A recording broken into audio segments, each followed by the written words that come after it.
चलिए साथियों, आज हम सचिनानंद हीरानंद वात्सन अगेय के बारे में देखने वाले हैं। क्या जीवन परिचय के बारे में लेखक के देखने वाले। तो चलिए आज आप लोग इस वीडियो पर अंत तक बने रहिएगा। अगर आप लोग हमारे चैनल पर नए हैं तो हमारे चैनल को अवश्य सब्सक्राइब कर लीजिएगा और अपने दोस्त हैं उसको भी शेयर कीजिएगा कि बुक वाले जो सर हैं, ठीक है, वो बहुत से अच्छे से पढ़ाते हैं और अच्छा कंटेंट देते हैं जिससे बच्चों को सीधे दिमाग में ढुक जाता है। ठीक है, तो ऐसे हम भोजपुरी बोलते हैं। तो चलिए अब इनके हम जीवन परिचय के बारे में पढ़ते हैं। तो ये कौन सा है हमारा, ये हमारे अगेय जी हैं। ठीक है, इन्हें शॉर्ट में अगेय जी कहा जाता है, लेकिन इनका पूरा नाम सचिनानंद हीरानंद वात्सन अगेय। ठीक है, तो इनका जन्म हुआ था 7 मार्च 1911 ईस्वी में। ठीक है, कितने में, 7 मार्च 1911 ईस्वी में।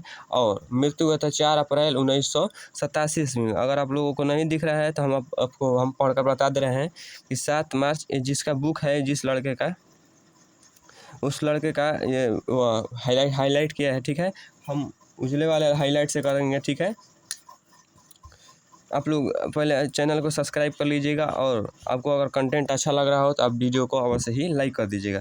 चलिए, जन्म स्थान कहाँ है, तो कस्या कुशीनगर। क्या है यहाँ, आप लोगों को नहीं दिख रहा होगा तो देखिए यहाँ लिखा है कस्या कस्या कस्या कुशीनगर उत्तर प्रदेश। ठीक है, आप लोगों को यह ध्यान रखना है कि कस्या कुशीनगर उत्तर प्रदेश, क्योंकि कितने बच्चे होते हैं कि बुक पढ़ने से हिचकिचाते हैं, लेकिन मेन जो होता है वह बुक में ही होता है। अगर आप बुक नहीं पढ़ेंगे तो कितना भी ऑब्जेक्टिव रट लीजिए, लेकिन आपका उतना नंबर नहीं आएगा। अगर आप लोग बुक से पढ़ते हैं तो आपको 70% बुक से कंप्लीट हो जाएगा।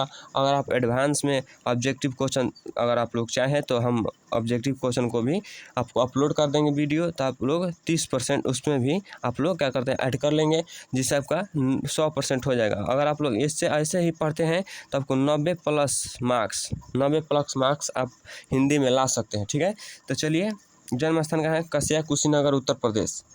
मूल निवास कहाँ है, तो करतरापुर।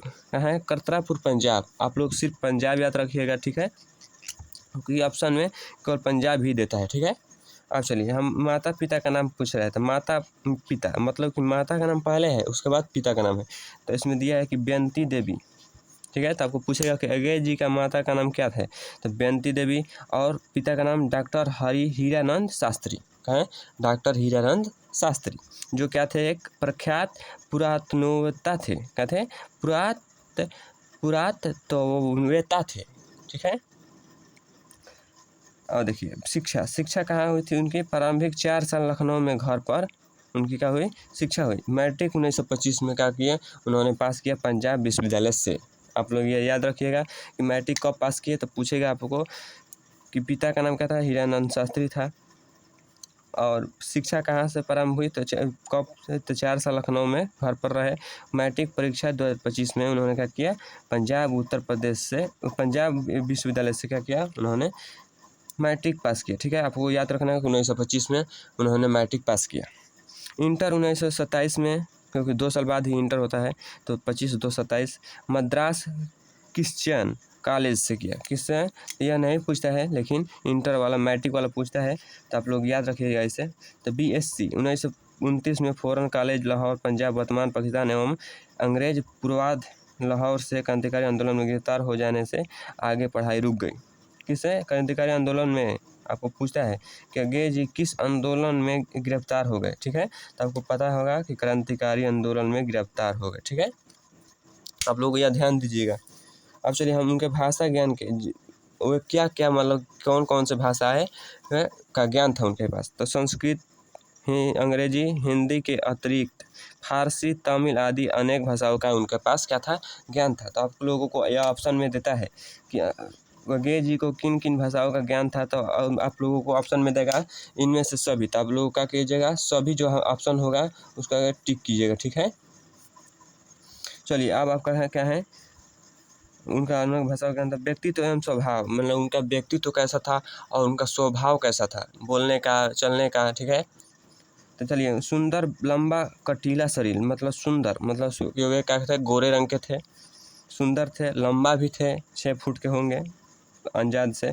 कटीला शरीर मतलब कि मोटे तगड़े जब वे जवान थे। सुचिव सुव्यवस्था एवं अनुशासन प्रियता, मतलब कि जो उनका चरित्र था, शासन में रहते थे और वे अपने अनुशासन के साथ ही कार्य करते थे।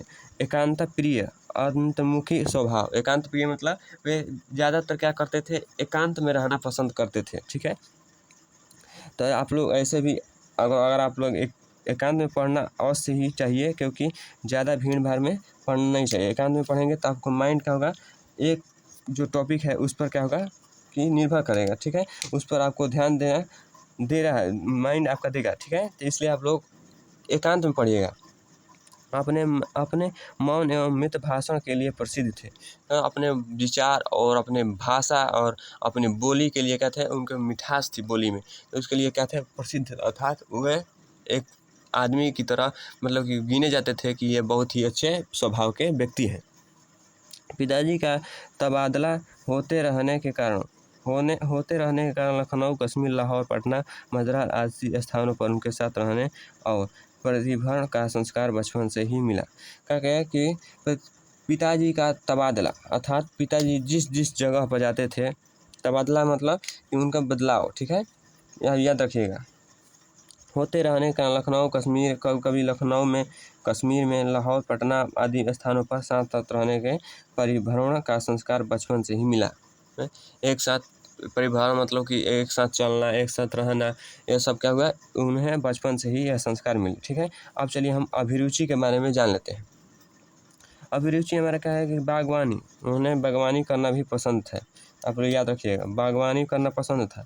पर्यटन, अध्ययन आदि के अलावा दर्जनों प्रकार के पेशेवर कार्यों को दक्षता था। यह आपको पूछता नहीं है। ठीक है, फोटोग्राफी पूछता है, बागवानी भी पूछता है। ठीक है, हस्तकला, शिल्प आदि प्रवीणता, यूरोप, एशिया, अमेरिका सहित कई देशों में संयुक्त यात्राएं की।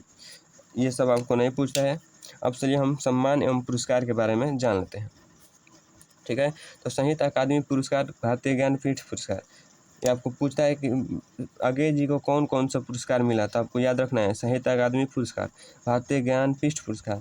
ठीक है, और देखिए अंतर्राष्ट्रीय स्वर्णमाला, ये तो नहीं पूछता है पुरस्कार। देश विदेश अनेक विश्वविद्यालयों में विजिटिंग प्रोफेसर के रूप में आमंत्रित हुए। ये आपको पूछता है कि अगले जी कौन से प्रोफेसर थे, कौन से विद्यालय में, तो विजिटिंग प्रोफेसर के रूप में आमंत्रित हुए विश्वविद्यालय में। ठीक है, अब चलिए हम पत्रकारिता, अर्थात उन्हें और क्या क्या करना अच्छा लगता था। ठीक है, तो सैनिक, आगरा, विशाल भारत, कोलकाता, प्रतीक, प्रयाग, ये सब नहीं पूछता है। ठीक है, चलिए अब हम कृतियों के बारे में, ये हमारे क्या है, बहुत ही ज़्यादा महत्वपूर्ण है कृतियाँ। ठीक है, तो हम कृतियों के बारे में जान लेते हैं। कैमरे में दिख नहीं रहा था क्या? चलिए कृतियों के बारे में देख लेते हैं। 10 वर्ष की अवस्था में कविता लिखनी शुरू की। यह पहली बार कब किए थे शुरुआत? 10 वर्ष के थे तब किए थे, और आज हम लोग 50 वर्ष के हो जाएंगे तब भी हमसे एक कविता नहीं लिखा पाएगा। ठीक है, तो आप लोग पढ़िए और मन लगा के पढ़िए। तो आपको पूछता है कि कितने वर्ष की उम्र में अगले जी कविता लिखनी शुरू की थी, तो 10 वर्ष की उम्र में। ठीक है, आप लोगों को यह ध्यान रखना है। लेखन हिंदी अंग्रेजी दोनों भाषाओं में किया। जो यह लिखते थे कविता और कहानी, क्या करते थे, हिंदी और अंग्रेजी दोनों में। ठीक है, तब जान लीजिए कि ये कितना पढ़े थे। बचपन में खेलने के लिए इंद्र सभा नामक नाटक लिखा। उन्होंने बचपन में खेलने के लिए इंद्र सभा नामक नाटक लिखा था। आपको ये पूछता है कि बचपन में अंग्रेज जी खेलने के लिए कौन सा नाटक लिखा, तो इंद्र सभा नामक नाटक लिखा। ठीक है, आप लोग यह ध्यान रखिएगा। घर में एक हस्तलिखित पत्रिका आनंद बंधु निकालते थे। ठीक है, हाँ, एक घर में एक हस्तलिखित मतलब कि हाथ से लिखा हुआ पत्रिका आनंद बंधु, ठीक है, निकालते थे। 1924-1925 में अंग्रेजी में एक उपन्यास लिखा था। 1924 में पहली कहानी इलाहाबाद की स्काउट पत्रिका सेवा में प्रकाशित। 1930 के बाद नियमित लेखन। तो 1924 में पहली कहानी इलाहाबाद की राउट पत्रिका सेवा प्रकाशित। 1930 के बाद नियमित लेखन। ठीक है, यह एक कोई बात पूछता नहीं है, लेकिन आप लोग यह ध्यान रखिएगा। अब चलिए हम क्या करते हैं, वित्त प्रथा के तेरे प्रतिरूप छोड़ दिया रास्ता लौटती, ये सब नहीं पूछता है। एक जीवनी पूछता है। ठीक है, आप लोग ये देख लीजिएगा। आप उपन्यास उत्तर प्रदेश नाटक हम आपको वैसे ही बता रहे हैं जो बहुत ही ज़्यादा बहुत बार पूछा गया वही बता रहे हैं आपको। सदा नीरा ये पूछता है, और अब ये पूछता है, ठीक है। ये सब देखिए क्या है हमारा, तार सप्तक का संपादन कब हुआ था, ठीक है। ये हमारा क्या है, तार सप्तक है। देखिए ये क्या है हमारा, तार सप्तक का संपादन, तार सप्तक का संपादन 1943 ईस्वी में, ठीक है। और दूसरा सप्तक का संपादन 1951 में, तीसरा सप्तक का संपादन 1959 में, और चौथा सप्तक का संपादन 1978 में, ठीक है। यह सब आपको याद रखना है। तो चलिए, अगर आपको हमारा कंटेंट अच्छा लग रहा हो तो आप लोग अवश्य ही लाइक कर दीजिएगा और हमारे चैनल को अवश्य ही सब्सक्राइब कर लीजिएगा, ठीक है। तो हमारा क्या हुआ, और देखिए यह लास्ट में क्या है, रविंद्रनाथ ठाकुर के गोरा का हिंदी अनुवाद, ठीक है, गोरा का हिंदी अनुवाद। चलिए, धन्यवाद आप लोगों को, आप लोग हमारे वीडियो को अंत तक देखने के लिए, और शेयर अवश्य कीजिएगा।